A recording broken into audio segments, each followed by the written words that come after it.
remember seeing it in your stream. Yeah. Last time I had it a little bit further away, but that's because I was like coming off of the virus, so I don't want to keep sniffling and shit into the mic. The virus? The virus? Yeah, I'm pretty sure I had pneumonia. Why'd you do that? I get it like once or twice a year.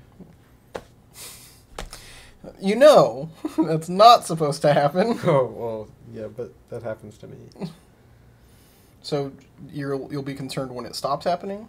I would be concerned. There was actually a time that I was like really well for a while, and I was like, "It's weird. I haven't gotten sick in a long time. What the fuck?" That's how the coof got you. It healed you. Honestly, they remind me of like little kids' shoes. They are Drax from Guardians of the Galaxy. Okay. Yep. Little kid shoes. No, that makes sense. Fuck off! They're limited edition. They are. I actually don't make them. You're wearing them? Yeah, I'm not one of those kind of nerds. Yeah, it's neither am I. Like, I'll get the limited edition fucking Guardians of the Galaxy shoes. They even say Guardians right there. Like, but I'm gonna wear them. Yeah, like, I think we had that conversation about if you get like the limited edition books versus the original. Are you the type of person that's going to get the limited edition, never open it, and also get the original? No. Yeah, I'm gonna use it. I'm just gonna use it. Mm-hmm. I spent the money because it looks cool and I want to use it. Where the fuck is my Dark Souls book? From Kickstarter? Yeah, no, I pre-ordered this one. I was gonna say everything from Kickstarter is about like a year behind right now because I'm still waiting on like 3 fucking books right now. So they did the initial trial run and they shipped it off to people, and there was like a bunch of misprints and rules that didn't add up and shit like that. So, the trial testers bitched, and they said, "All right, we're gonna fix everything and reship. You know, if you already have your book, you have to keep it, and we're gonna ship you a new one." Oh wow. Okay. It got rescheduled to, I think August was the latest date that it was supposed to be. No fucking notifications or anything. I think I showed you I had the PDF, but I mean, I paid $100 for a fucking book, not a goddamn PDF. For sure. I sent him an email last week. I'm like, where's, like, an announcement? Give me something. Like, what the fuck? Can we get an update here? Can we get a public update? Yeah, no shit. And, like, their webpage, it used to be, like, right at the front of their webpage, Steamforge Games. And it's from Steamforge? Yeah. Oh, wow. And is that a bad thing or a good thing? No, just like they're good company. Yeah. Normally, at least. They seem to be. And like, it's not even on their front page anymore. And you go to the product list, and it's, like, not even listed there. You have to go to, like, a subcategory to find it now. It's like they're, I don't know, man. It's a little sketchy. It is a little sketchy. But, I mean, sweeping our mistake under the rug. Give me my fucking book. And We had a huge IP and butchered it. no, they have a bunch of Dark Souls stuff. Oh, do they? Yeah, they do all of the, like, the board game, the card game. Oh, wow. They are doing an Elden Ring game now. Oh, yeah, they did do the board game, didn't they? Mm-hmm. Yeah, I remember that. It's a big-ass box, right? It's like yeah. Jonker. Yeah, Okay, yeah. What's his name has one. Interesting that they did that. I don't own any Steamforged things, but I have gazed at them wanting. Wantingly. Some of that good bean juice. Oh man, I fucking love my bean juice. Yeah. Dip my beans in it all day. Okay. Okay. I like my creamer with coffee. I don't like my coffee with creamer. So it's like this much coffee and about that much creamer, you know? Okay. I like the flavor of creamer. Sure. But I feel like I would get judged if I just sat here with a bottle of creamer and drank it. I mean, I'm not judging you, but other people probably would. Plus this has caffeine, so it wakes me up. You just like go to the restaurant and eat the little creamer packets. Disgusting. I thought about it too long. Oh. Oh. I almost choked on my coffee. That powdered creamer is so bad. Oof. You used to go to gas stations because they don't charge you for the little like actual creamer packets, like not the packets, the little cups. Yep. You just drink those. That sounds rough. Hey man, sometimes you need some calories, you know? I guess if that's what's doing it for you. But what an interesting tangent that thing's gonna be. I'm gonna have to cut so much shit. Well, keep that, because I'm DK. And I'm Toby. This is Tangents Encouraged. Damn, I fucked the whole beginning up. Keep it all in. Keep it all in. And today we're going to be talking about bringing new players and new characters to your game and potentially removing old or new players and characters. Where tangents are encouraged. Clearly.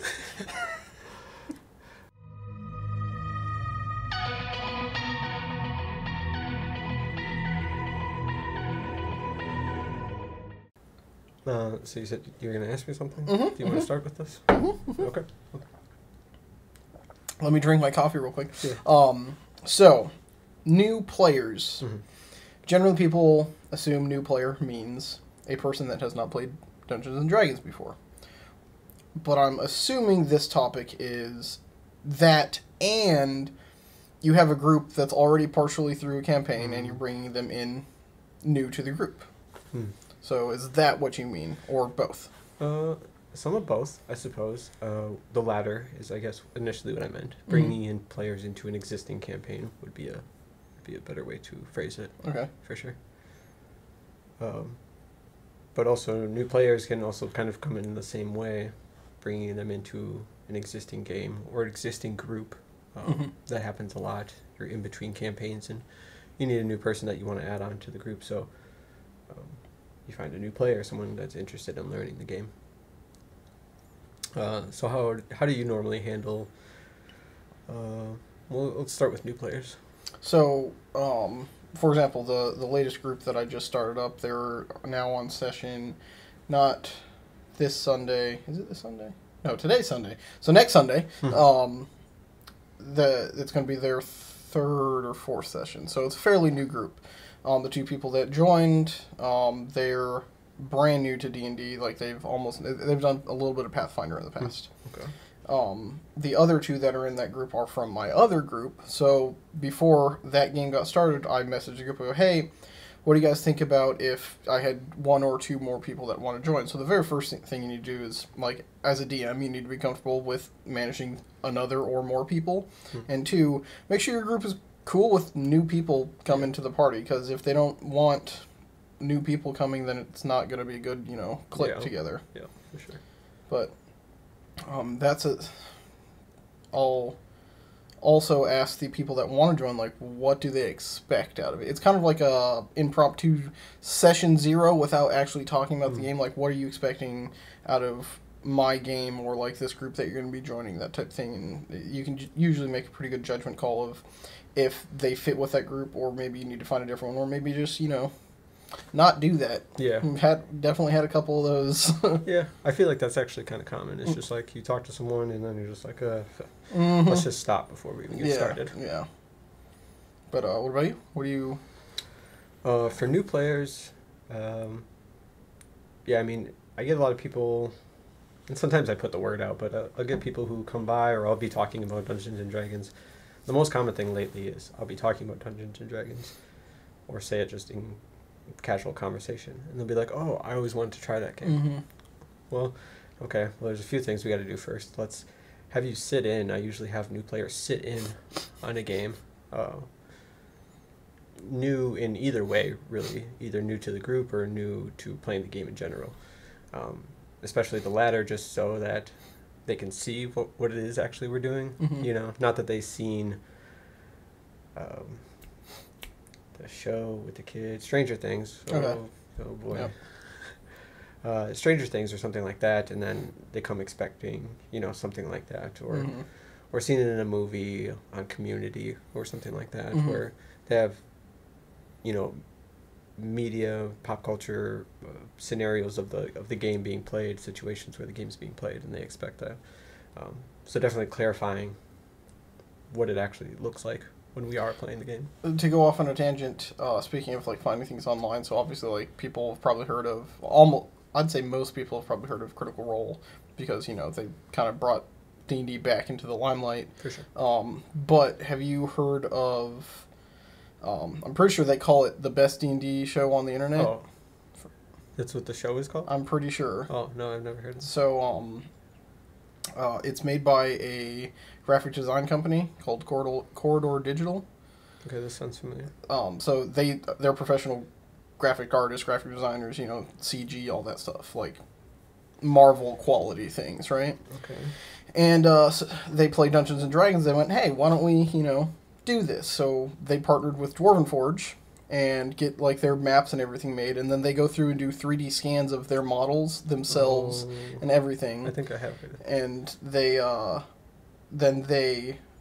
they have like the table and everything. They're doing their D&D thing, and then as their characters are exploring it, they themselves then go blue screen themselves, doing all the different things. Yep, I have heard and of this. in the world, they're actually there doing stuff. So cool.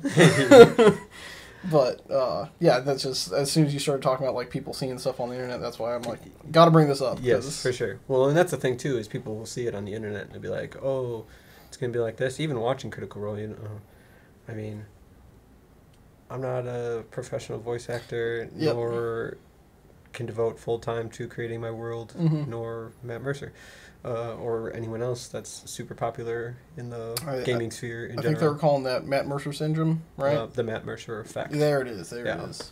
It died out pretty quick because a lot of the people like Matt Mercer, Brendan Lee Mulligan, all of them came out and they were like, you don't have to worry about this kind of thing. This is just the perception. And I think it was the influx and the flood in of people coming off of Critical Role, like when season 2 was hitting, that they were really getting big. So everyone just kind of thought that, initially. I do usually say, like in my session 0, like, I'm not these guys, I got to go home. I got to take care of my kids. Like after this, exactly. I can't just sit there and build all this stuff. But as we've gone on here in the last couple of years, more and more people, I think, understand that. They realize that that's not. Yeah, that's a full production. My players like to joke about that when I'll be sitting up there and I'll be like, all right, now I got to remember where I put my notes. They're like, what? You didn't take off work and prepare for this? It's like, right. Exactly. No, in fact, I didn't, as you guys aren't paying me to do this. Right. I came down here an hour ago and started looking at started looking at the book again. Yeah, honestly, like prep for me is I maybe throughout the week I'll open up where I think the players are going. I might write notes, probably not, and then I'll get home from I have a job. I work on Sundays as well. Come and I'll sit down like 20 minutes before I'll get the food going, come downstairs, read where they're about to go, and then maybe write down some notes of this is probably going to happen, this is going to be my response, blah, blah, blah, that type thing. It probably doesn't even get that far. Sometimes I just do it all in my head and then... I do everything in my head except for prepping dungeons. I just reread the dungeon the session before. Because that's like the only place that's going to be complicated. Because if you forget something, fuck something up. Yeah. Could ruin the whole thing. Yeah, potentially. So bringing in new players into your game, after speaking with them, what does that look like for you? Like, so I try to make it as your player or character. Let's stay on the player right now. So like, how do you bring them in as far as like their character? Like, how do you build the character with them, or like just setting them down to play? Do you unload a bunch of rules on them? So generally, I'll talk to them either like over Discord, Facebook, whatever, over the course of like the week leading up to it, of like what they're thinking that they're going to be playing, because if they haven't made their character or anything yet. What you want to play, what type of race you want to be, the type of person you're going to be in the game, and all that, and like just kind of try to get to know their character. Sometimes like if I can tell the person's like really into it, but they can't like lock down what they want to do, I go, all right, give me like 3 paragraphs about your character, like just something cool that they've done in the past, something that's affected them, and then maybe like something about their family or a couple people they know that have influenced them. And when they start like focusing on that type of detail, that's when they kind of start locking in what their character's going to be. And then I have them usually come over about an hour and a half early on the days that we're going to be playing. And then I'll build their character with them, and I'll do, and this is going to sound weird, I will, as a DM, I'll do minimal effort. So I'll be like, here's your classes, and then I'll answer questions that they'll be asking me. So I'm not going to be going, this is a fighter, this is what the fighter does, this is the fighter subclasses. I'll go, what, man, how did I do one of the characters in your one shot? I said, because they didn't know the classes, they didn't know what they wanted to be. I went, okay, you come up to a group of bandits that are trying to fight you. What are you doing? Oh, that's really good, actually. And they're like, I do something like that, but that's really good. And they'll be like, oh, I want to, cast a spell with them. I'm like, okay, what is your spell going to do? Is it going to hurt them? Is it going to alter them? Or is it going to, like, help one of your buddies? And they're like, oh, I want it to, like, try to kill them, that type of thing. All right, okay. Wizard, sorcerer, right. maybe warlock. And generally I have new people stay away from warlock just because all the incantations and all that stuff. It's a little... But spells for the other classes are pretty straightforward. Pretty straightforward. There's a lot to pick from. For sure. And I'm like, so there's these subclasses, and I went and pointed at all the books, and I went, Player's Handbook, yes, base subclasses, and I went, do you want any of the other ones that we can go into the subclasses about? And they go, we'll just stick with the normal ones. Yeah. So I think they went, like, some sorcerer or something like that. But you just got to figure out what they want to do, and then kind of just like, okay, you want X or Y or Z, and they go to Z, and then you break it down a little bit more, until they get to the class that they want. But, so, to answer your question, talk to them throughout the week, try to help them figure out what they want to do in the game. When they get here a little bit early, or maybe even a different day, help them create their character. And a good way to help them create the character is have everything ready for them. So, have the sheets printed off. Mm-hmm. If they don't have dice set out. So if they've never played before, you can be like, this is a D20. You're going to use this more than anything else in the game. And then go over the character sheet with them. If they have any questions, answer them. So, like, a lot of people, when they first sit down, they ask, what's the difference between perception and investigation, right? That's like one of the big ones. Yeah. So, and like perception is what you're picking up on. Investigation is taking what you've picked up on and forming a theory of what it's about, basically. Essentially. But it just got to make sure they know the game. You don't got to know the game to play D&D. You really don't. So, I'll get back to that. But the way I start is actually.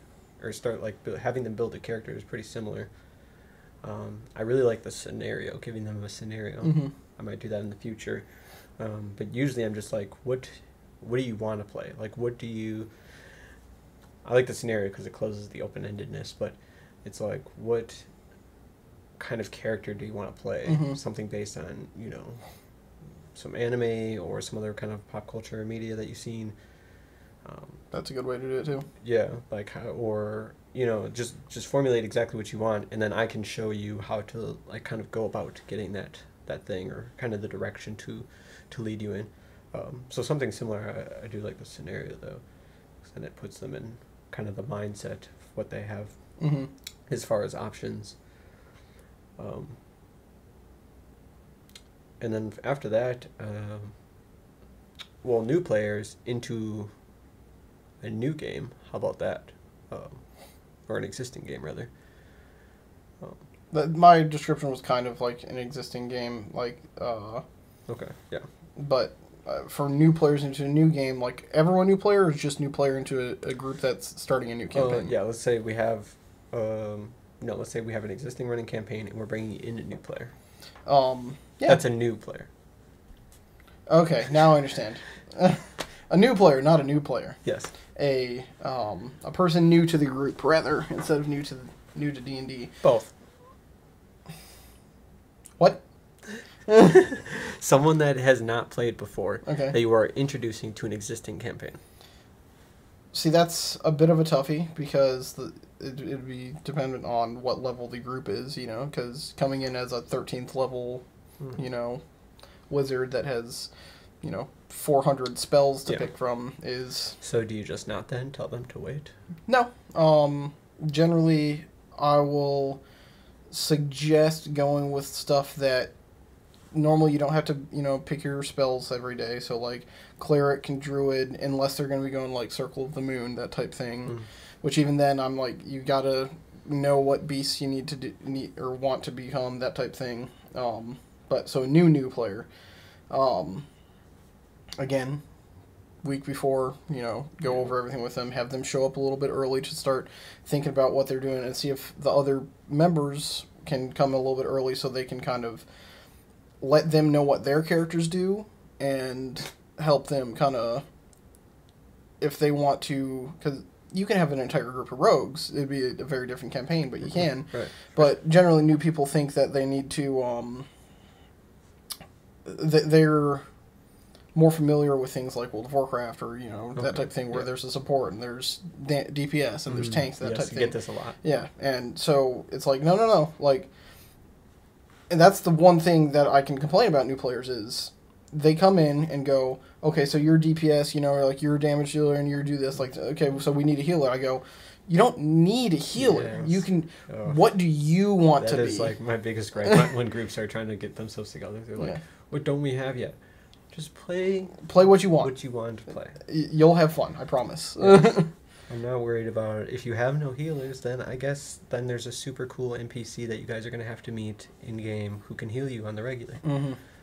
We'll fill in the gap somehow, or whatever. Yeah, you guys might be loading up on more healing potions, that type of thing, or it's just not that kind of game. Yeah, yeah. Maybe your group doesn't have a healer. Maybe healing isn't as common in this world as it is in like the Forgotten Realms, which they're everywhere. Yes, for sure. I don't know how there's any diseases anywhere really. Seriously. But yeah, just. I usually have new players. I'll tell them they can start. So if my campaign is at 13th level, I'll say, you can start at any level under 13. So whatever makes you feel comfortable. Obviously, you're going to be... Yeah.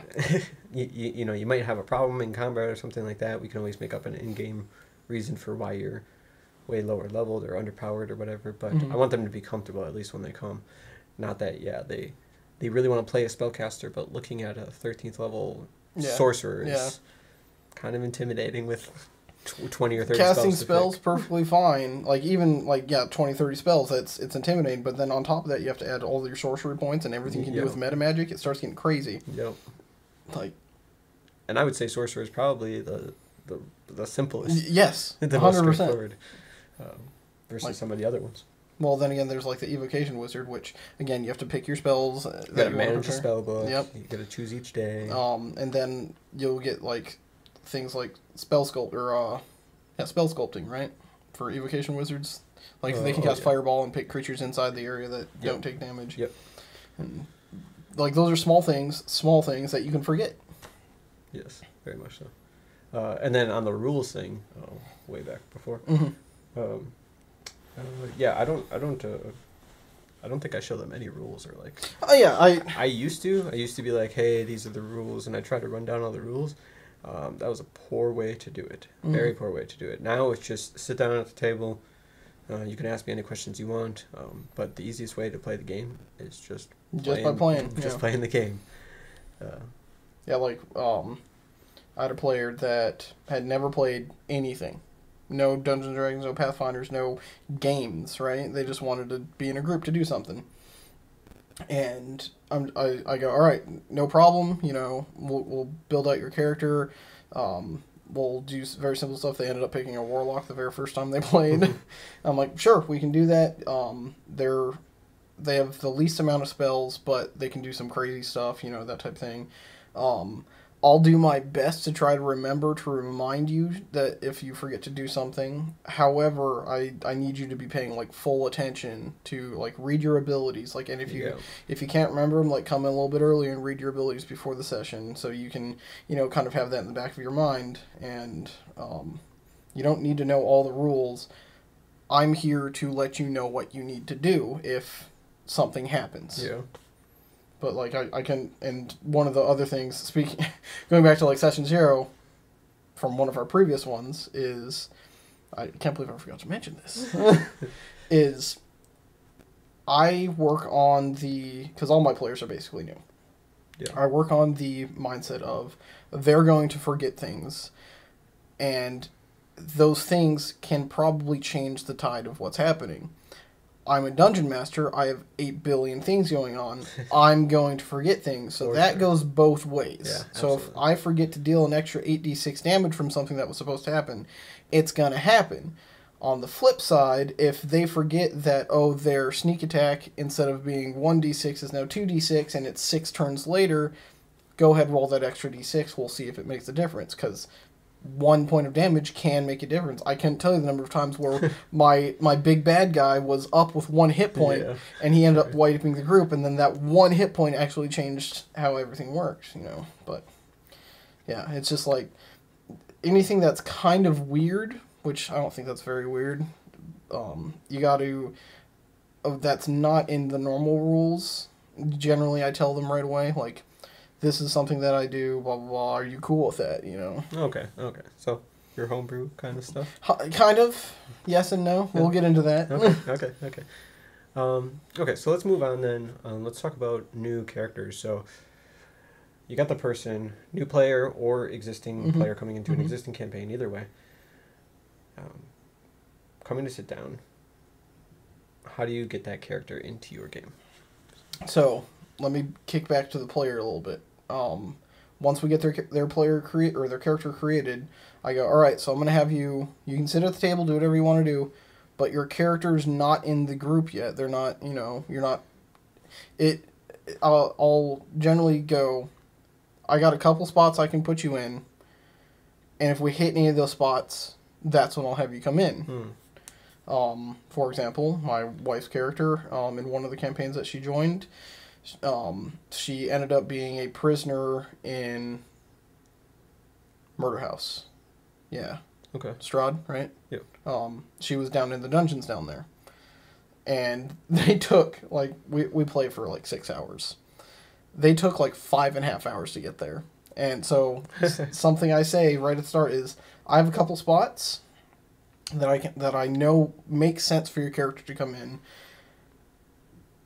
If they don't make it there, I don't know if you're going to be playing today. However, I have definitely done things where it's like, okay, there's not a good spot, or they're taking forever, like what was happening there, forever to get there.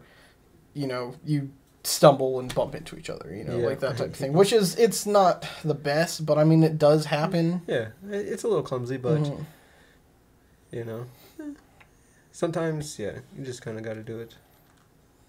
Especially if the player isn't like as familiar with the game or experienced, you know, where they can kind of come off, or even just improv trained, I really should say, just kind of has that flow where they can feedback, like something's happening in the game and their character can possibly be involved or something like that. Yeah. But on the flip side of that, then, this is with existing characters. Say your players are in a situation where they have a character death, but a lot of people nowadays go, oh, character death, I'll just make a new character, you know? And I'm not a big fan of that. Like, I feel like there should be more attachment to your character, and also your party should be more attached to, you know, your buddy that just died. Yes. And say they can't res them or whatever's happening, you know? I had a person that would notoriously always put themselves in more danger than they should, right, and consistently die. And it was they'd always bring back some sort of paladin every time. It's like, okay, I get you want to keep playing that guy, but no, like, it's not working for you. Stop being like that. So bringing in new characters, because this would be a new character, old player, new character, right? Right. That whole thing, like, I don't know if I'm going to fit you in right now. Like, if they're in a huge dungeon and their character dies right at the start, I'll be like, we'll make your character. I don't know if you're getting in until they're done with the dungeon, because it doesn't make sense that there'd be just, you know... a person in the middle of the dungeon. Exactly. Yeah. So it's like, I actually had that guy, this was an online game, so I'm sure he was doing other stuff at the same time, but he created another paladin, and I'm like, I don't know if you're getting in today, and we went like 6 sessions, and they're like 6 hours each before they finally got out of the dungeon he could play again. Yeah. You got to, hey, keep yourself alive. That's very true. Very true. Yeah. I mean, I've recently had a group where a lot of the people died.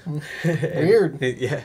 And they had to come bring in new characters, and it was a little bit of a thing. So previously, I think there was some not connection to the story. Mm-hmm. So what I did on my end was I made sure that I found ways for their characters. So I had them flesh out their characters. And then I found ways where their characters were connected to the plot that's already happening. So that way they still felt like they had some kind of say, or they had some kind of, Mm-hmm. deal with it. So when that they came in, it wasn't just random people. people. They were like, yes, we know about this. Mm-hmm. We're here to help this type of situation. Yeah. Here we are. Mm-hmm. I think factions are a good way to get people into. Yep. Like in that instance, they had a faction kind of want there to be a police, and that was kind of the characters. But also in another campaign, I had a member who was part of a faction, and they were like, yeah, we want to have a representative in this situation as well. So go put yourself kind of in there. This is sounding oddly familiar. But I mean, seeding in characters can be hard sometimes, especially, kind of like you said, the people die or they don't really seem connected. That's the part where it's like, it didn't seem like you cared about the last one. So now you're making this new character, so it's like, how do we fit you in that makes sense that you'll care about? Mm-hmm. Not that you're just like, oh, we met at a tavern. Yeah. But, we're already established 1-year friendships over here, and this new guy just walks in as just part of the crew now, yeah, right? Yeah. I've been here the whole time. Right. Yeah, so making it part of the story, making it part of the plot is usually my route, is to get them to feel naturally part of the story, instead of just, bumping in and kind of making it a little clumsy. Anything else on bringing in new players? Or new characters, rather? It's just like both of us said, it's finding a good way to fit them in. I just thought of an interesting way. They could be a puppet of the big bad enemy guy. And say like the big bad has something over them, and they're like, no, you have to. Like, this person is going to take you from place to place, and it's a player, right?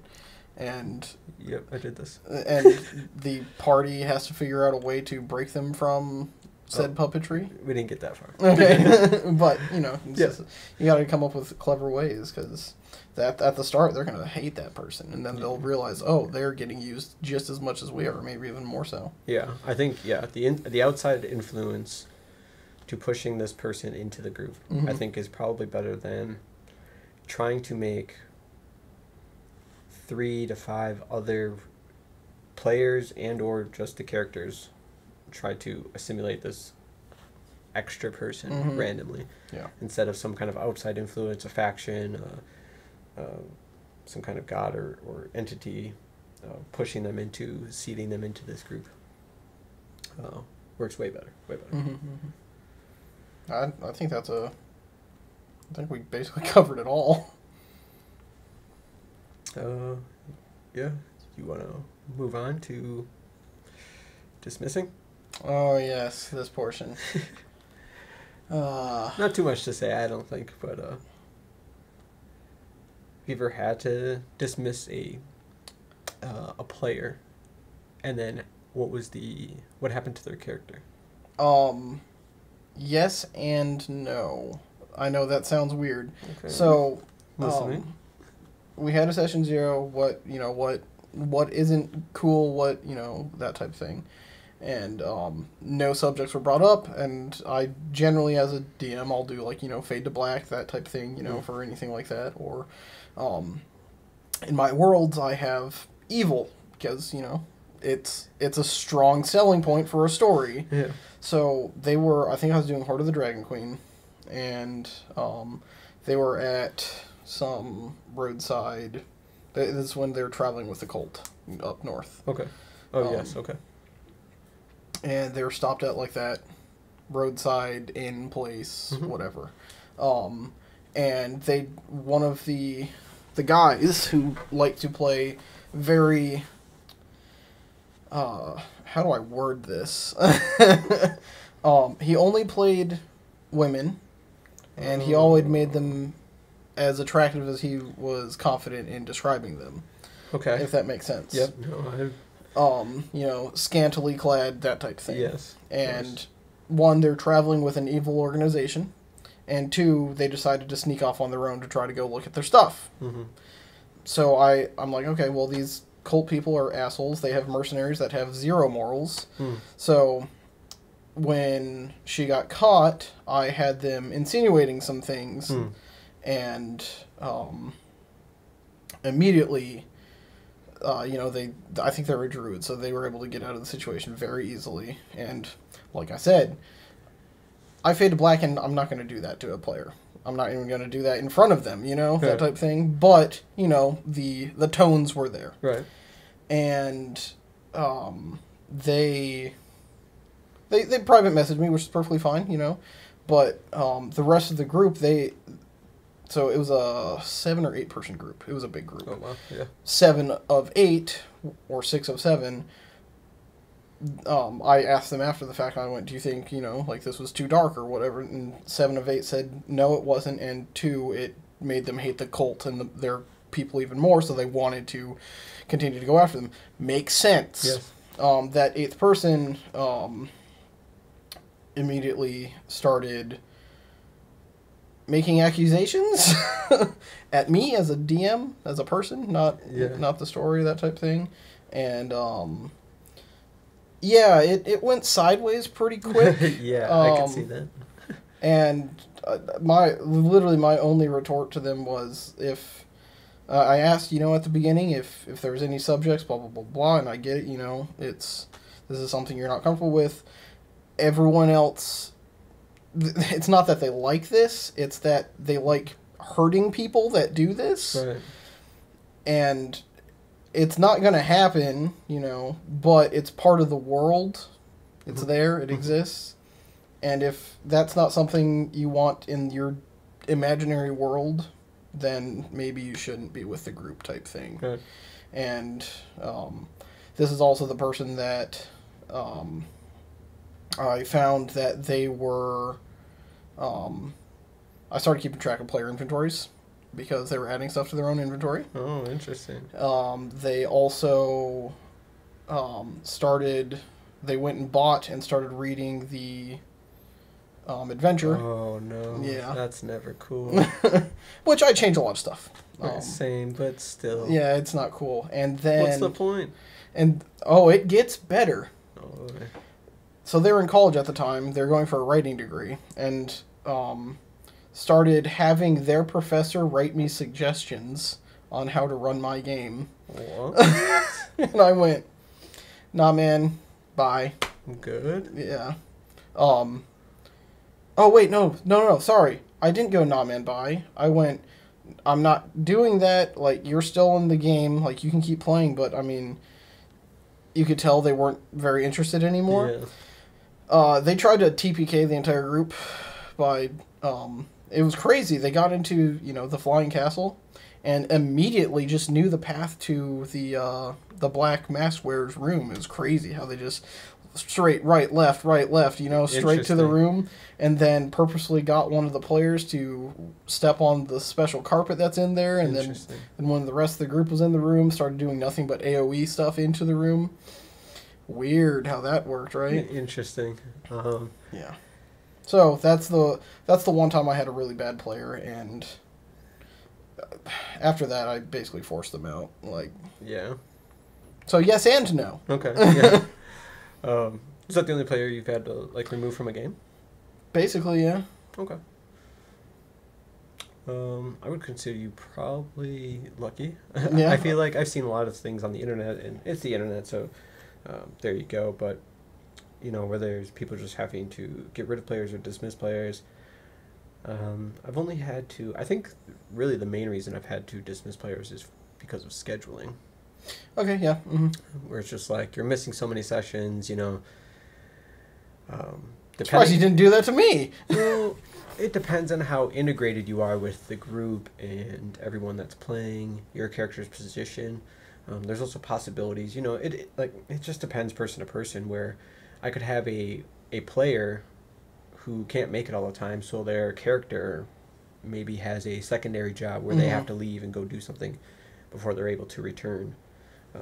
So there's always like a in-game reason for that happening, but there's some players who just seem like, you know, you get the vibe that they don't care. So it's like, well, then we're just going to stop because you show up every 3 sessions and then you don't even pay attention. Yeah, it's just disruptive. Now we have to try to include what your character has been doing and bring you up to speed on the situation and what your thoughts are.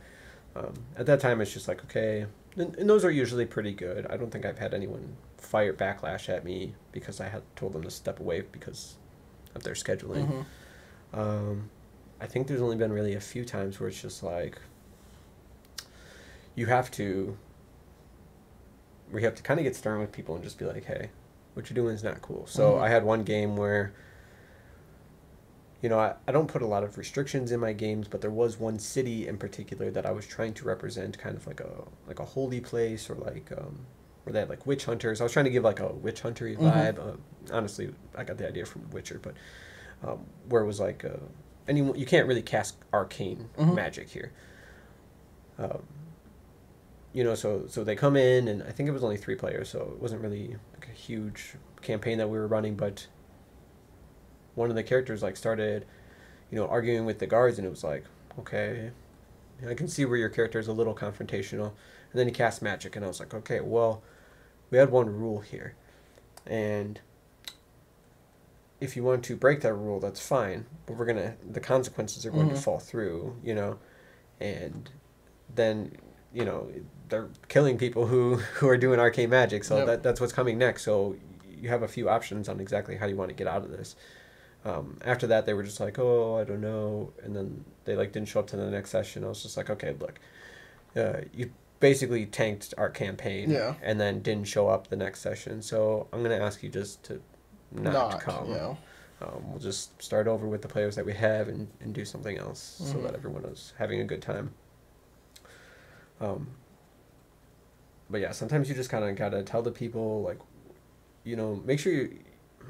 I like to make sure I tell them what they're doing wrong. Not that I'm just trying to be a jerk or like anything like that, but it's like, hey, this is the social kind of contract or social standards that we set for our game here. You're not really following them, and you know, it's hurting and disrupting everyone's experience and you know, the quality of their time at the table.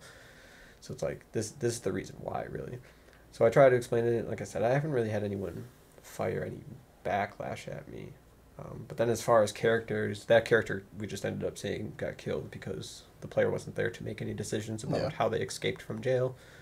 And I don't like that. It leaves kind of a bad taste in my mouth. But there's other times where it's just like, especially if the player scheduling conflict is a good example, where we're parting not because we didn't like each other. It's just like scheduling thing. Yeah. So then I usually give the characters a good send-off where it'll be like they're retiring or they're going back to their order or their faction or whatever to do work. I usually leave the door open for those kinds of people too if their schedules change or if their situation changes where they can come back. And that way their character's not just dead somewhere in a ditch or, you know, faded off into doing whatever. I do this also for players who don't want to play their character anymore, but I think I've only had that happen to me twice. We just kind of move them into a different situation that they could come back to, or the players could go see as an NPC almost. Yeah. But yeah, I don't think I haven't had a ton of negative experiences, so. That's good. Yep. You, anything else? Not really. Okay. Yeah, I think we could probably wrap it up there. You could like and subscribe down below. And then if you have any experiences with having to dismiss players or, you know, maybe those nightmare stories. Don't be too graphic, but some of those nightmare stories, you could drop them down in the comments below. And have a great game. Have a good day.